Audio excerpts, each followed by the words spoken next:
If you could find out one thing about your future, what would it be? And that would have to be the day I die, because I would want to know like how much time I have left on this earth to do all the things that I want to do and to make as many memories I can. Because imagine I die in a week. Well, if I would have known I was going to die in a week, I would have gone and traveled and done something that I really wanted to do, and made memories with my family. So I would definitely want to know the day I die. Maybe not how, but definitely when. If you could meet any 3 people, dead or alive, who would you want to meet?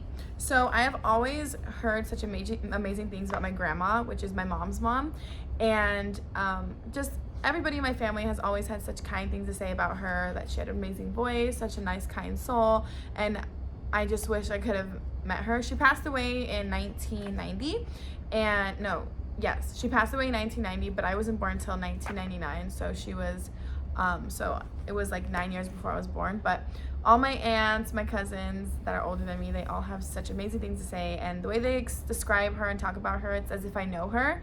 I feel like I could explain her to you, but I've never met her in real life. But I would love to meet her. And then the other 2 people would be my 2 angel babies. So a lot of people don't know that about me, but I have been pregnant 4 times. My first 2 pregnancies were unsuccessful. My first pregnancy, I was actually 6 months pregnant when I lost her. We had named her Isabella, and then after that happened, 6 months later, I got pregnant again, but had a miscarriage again at 6 weeks pregnant. And then, so of course I just felt defeated, but then we ended up getting really lucky and having our rainbow baby, which is Scarlett. She's gonna be 3 on March of 2024. Yeah, so she was born on March 7th of 2021. And then after her, we had another baby, which is Jade, and Jade was born in May. She was born on May 7th of 2023. So let's see. What advice would you have for someone who wants to be a social media content creator? I would definitely say keep going, stay consistent. Don't listen to people that are saying you're not going to be successful, because that's what they want you to hear. And it takes a lot to ignore the negative. It's very easy to absorb all the positive things people say, but once the negative stuff starts coming, that's what makes you really strong.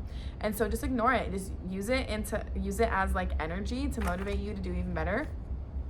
And post educational stuff. That doesn't have to be like teaching, like what I do, but educational. Teach people something. Just teach people something, because people like to watch.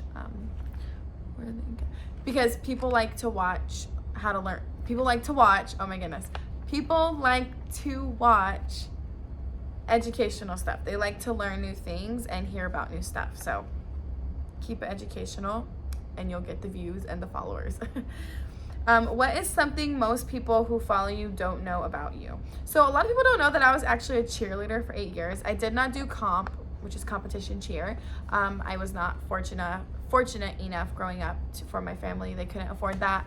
Single mom, raising me and my 2 older sisters, so we couldn't afford competition cheer, but I was able to luckily be able to fundraise selling lollipops and chocolate and things like that for my uniforms in middle school and high school. And then when I got to high school, my older sister, she had started working at Taco Bell, and so she had paid for my first ever like official cheerleading uniform that I was the first person to ever wear it. Because in middle school we wore like shorts and like t-shirts. It was super low income. Our pom-poms were like half the size of real pom-poms, but we were awesome. We had the spirit, we had the voice, and that's what we were known for.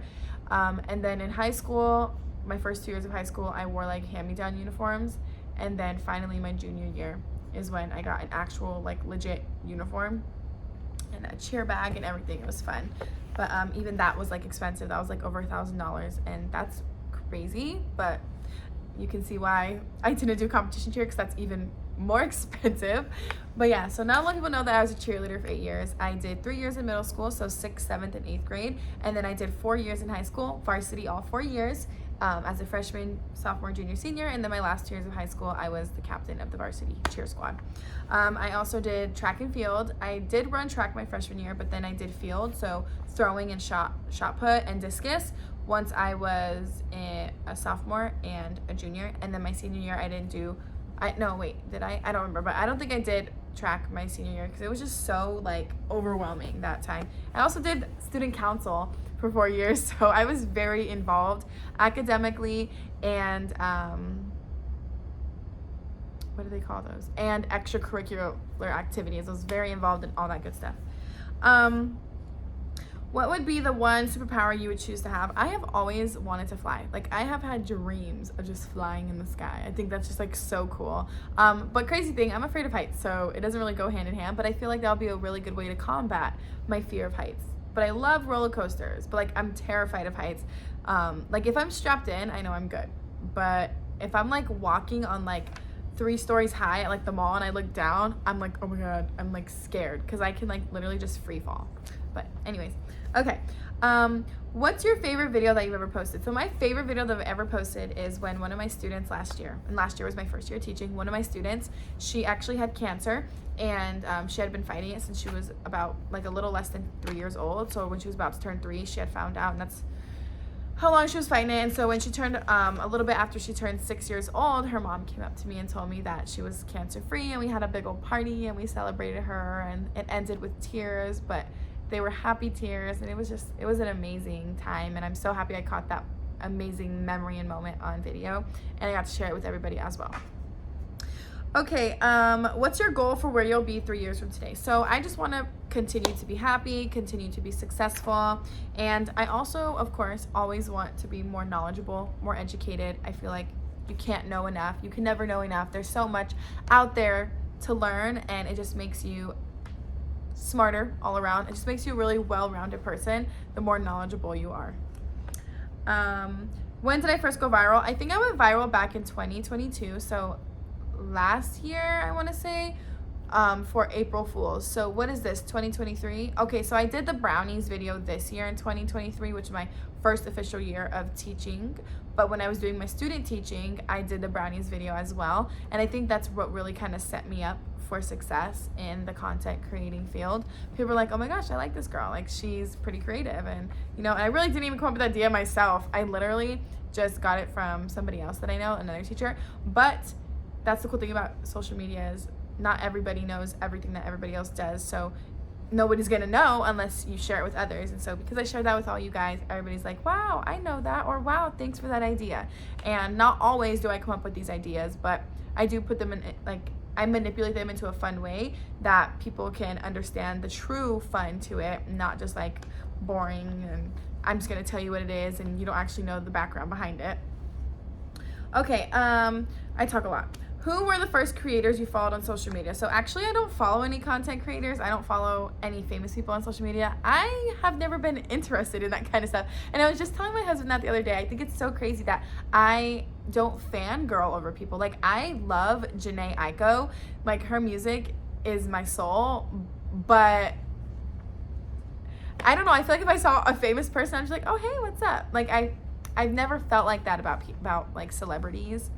And famous people and things like that. So I'm not really interested. Like, I love the Kardashians, but I don't follow them on social media because I don't know, like, I don't need to be all up in their business, but I do like their life. I like what we know about their life, you know, but yeah, that's about it.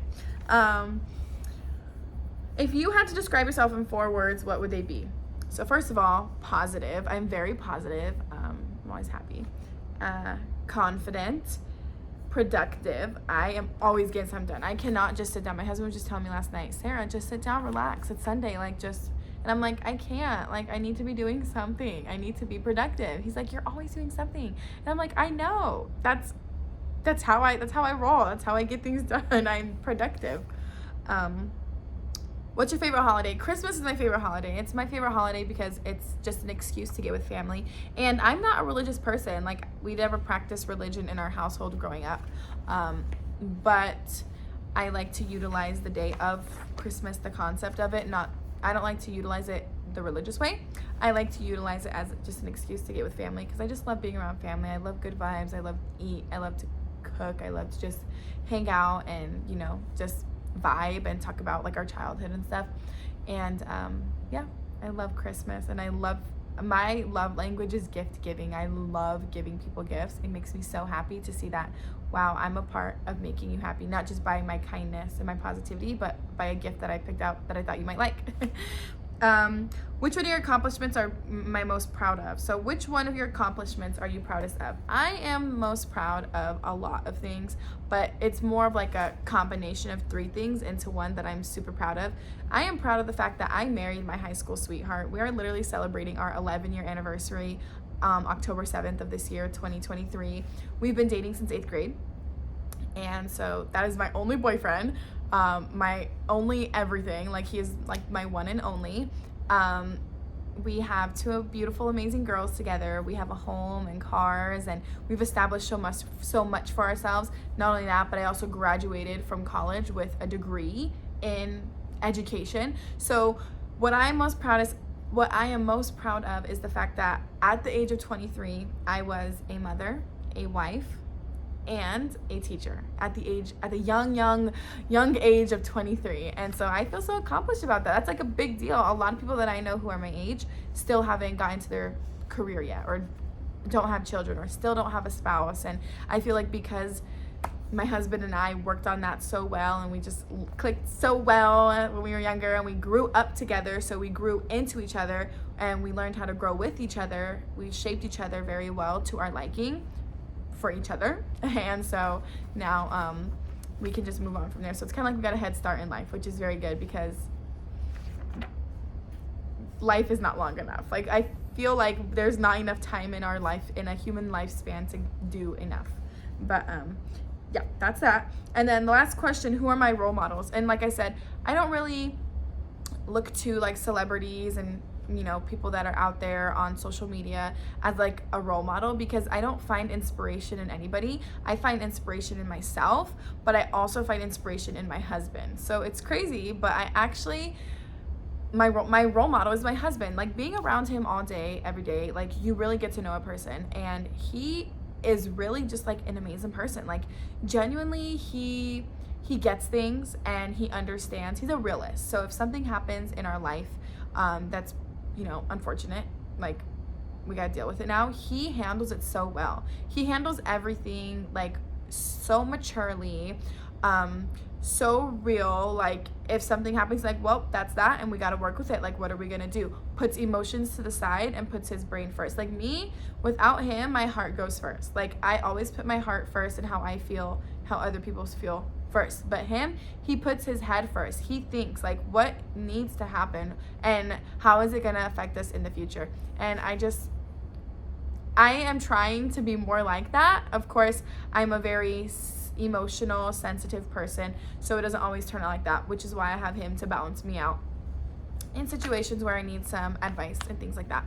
But my husband is definitely my 100% role model. He is the most hardworking person I know. He is so kind, he's so honest, he's an amazing father. There's so many things I can say about him, but being with him for 11 years it's not only because I've been with him for 11 years, because I know a lot of people that I've known longer for 11 years. Just my husband does it very well, and the things he does is just so amazing. So yeah, my role model is my husband. Okay, I think that's it. Bye guys. Thanks for watching.